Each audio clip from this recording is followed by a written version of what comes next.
How do I start this video other than by saying there are going to be a lot of gripes, not only about this gun, but about this gun, and also about this gun. I bet you that my Timex tells the time just as good as your Rolex, but my Timex also has a calculator on it. Okay, let's get this out of the way right now. This is not a video about guns for the average consumer.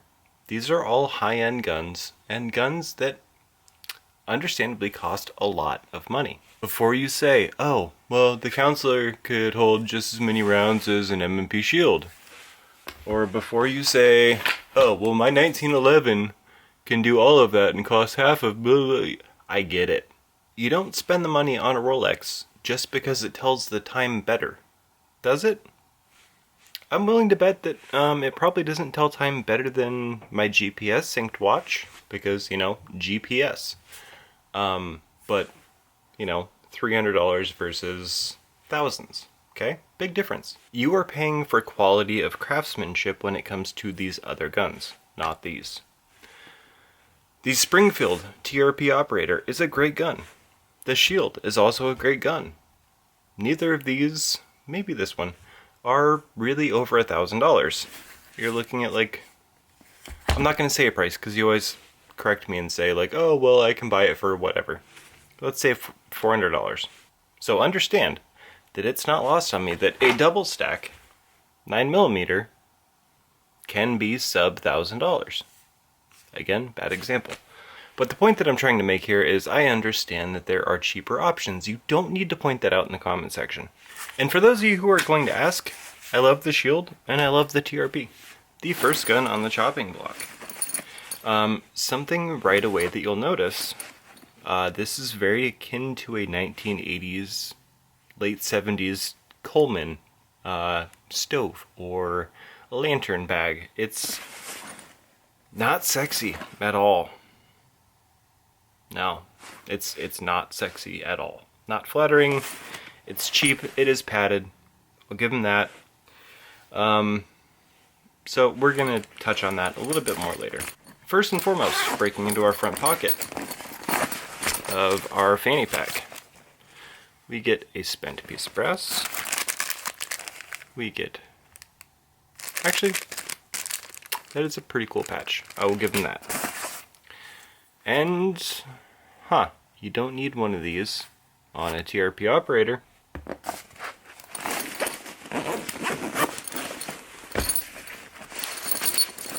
And into the meat and potatoes. You might notice something almost immediately if you have one. This says STI on it. This is a Nighthawk bag. Yes, you are right. We also get a bottle of Gibbs. That's it for that pocket. Let's take a look at our paperwork. So here's our target.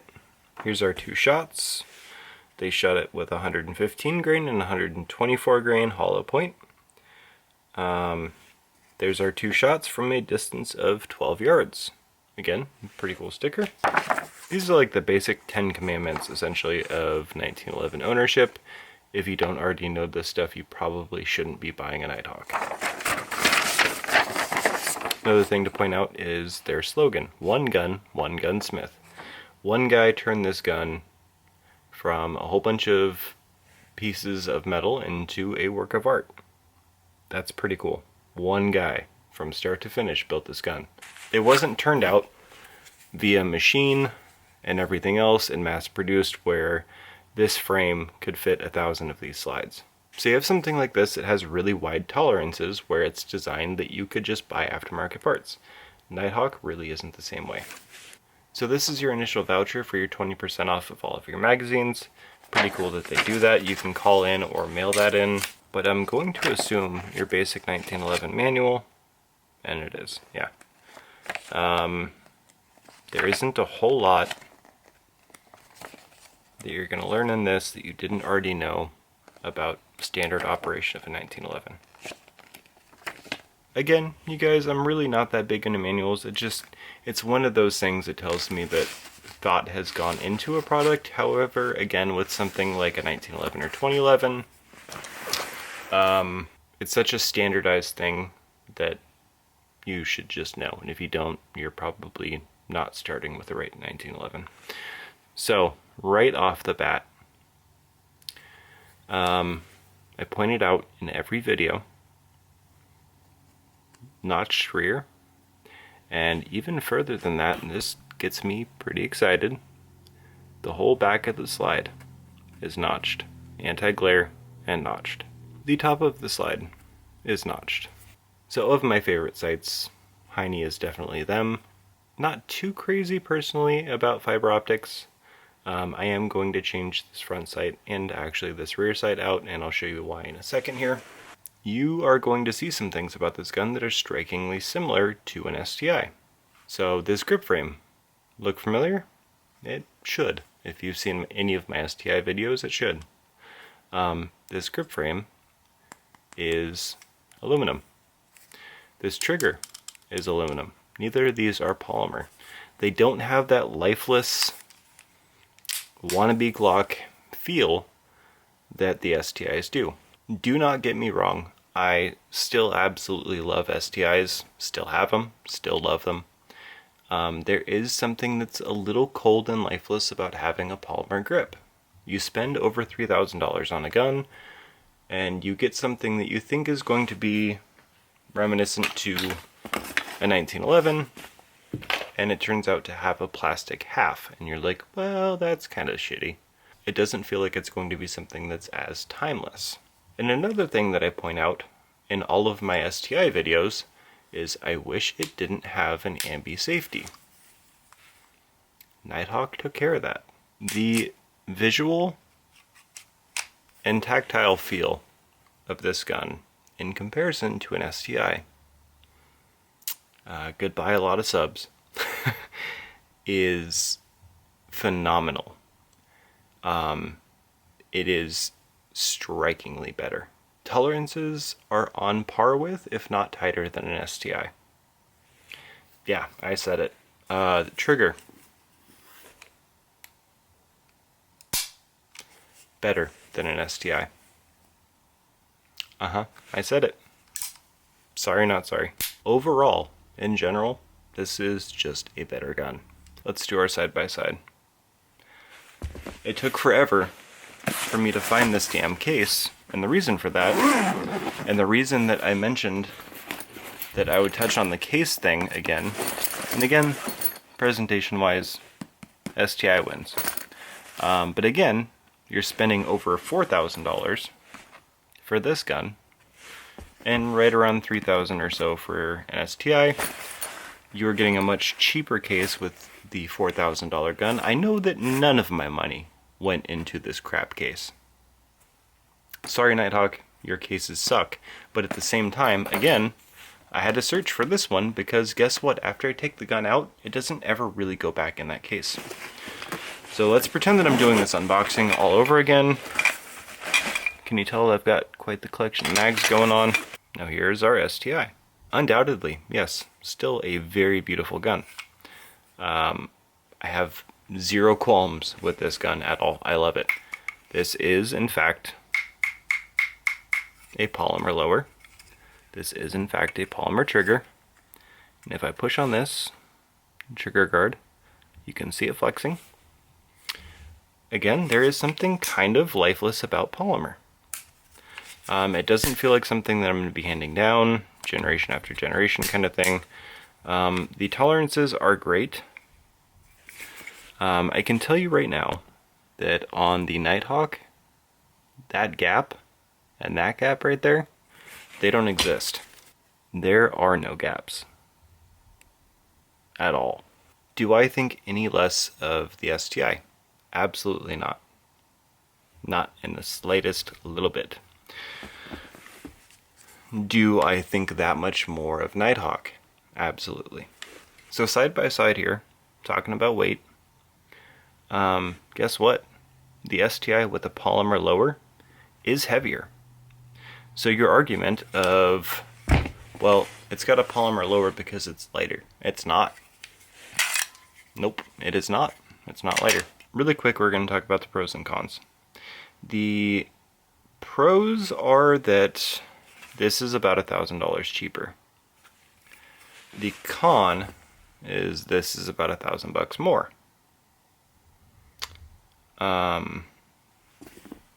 Pros. This one has a single-sided safety. I don't know a single situation where I could be in the cadence of fire and not be able to activate. Again, going back to the Nighthawk, I can't think of a single instance where I would need an ambi safety. So let's say I got shot in this hand, it's out of the game, okay? I can still activate the safety just fine. The ambi safety bugs me.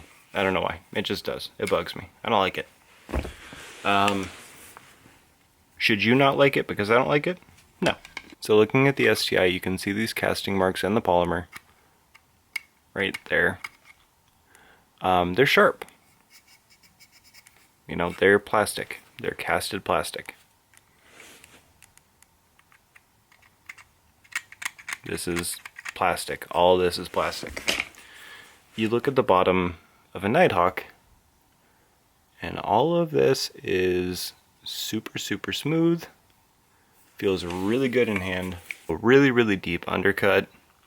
Extremely smooth on the Nighthawk. You can get really, really, really deep into the gun, thus lowering your bore axis. The only thing really left to talk about, again, it's striking. How much heavier? I'm about to break my own rule. Hang on. Alright, the STI, let's make everything fair, with an empty mag, weighs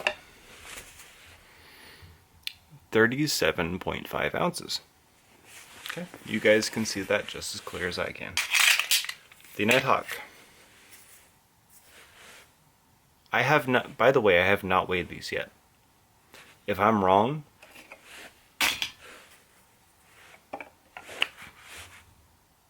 Hmm. 31.9.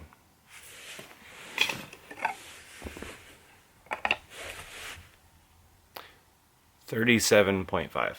So your argument of they did this to save weight, bye. So the STI is heavier somehow. Don't know how, but it is. For funsies. Just took this off my holster. Okay, that actually really surprised me. I thought it was going to be a lot lighter. The SIG P226 comes in at 30.4 ounces, unloaded, no magazine. And you know what? Here, let's do this.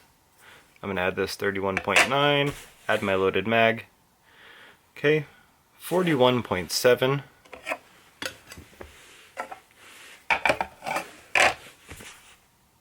So your Nighthawk weighs just as much as a SIG. It's pretty cool to know.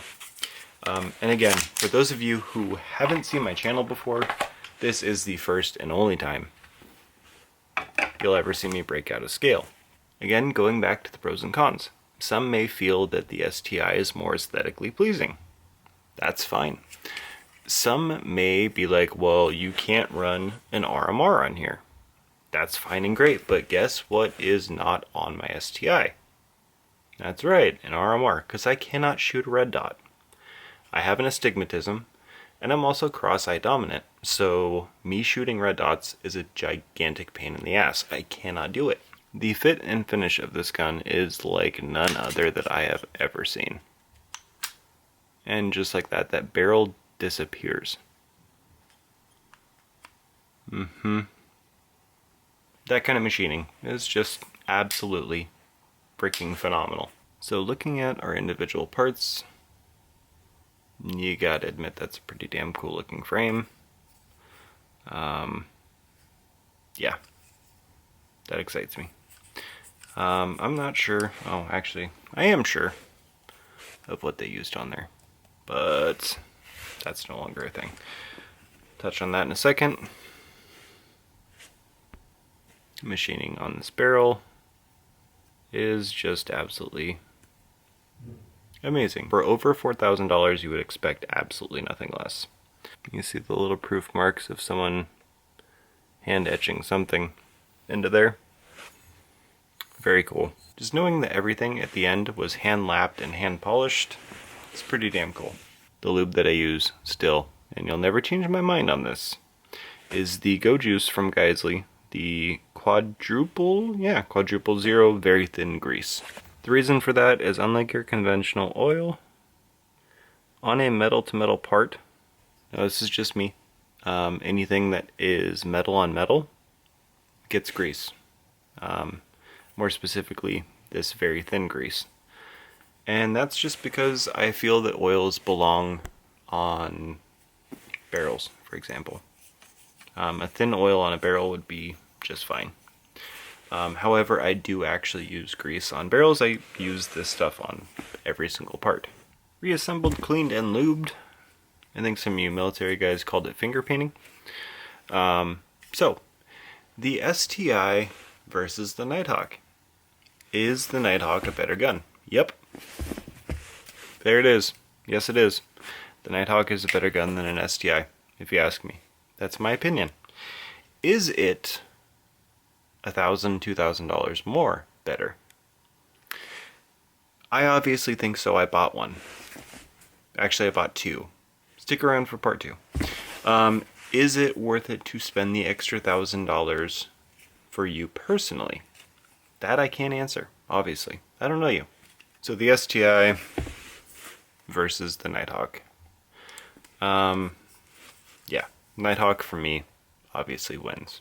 As always, thank you guys for your time. Like, share, and subscribe if you haven't done so already. It really helps me out. The other thing is, stick around for a part 2. I'm going to be reviewing the Nighthawk Custom Counselor next. See you guys in the next one.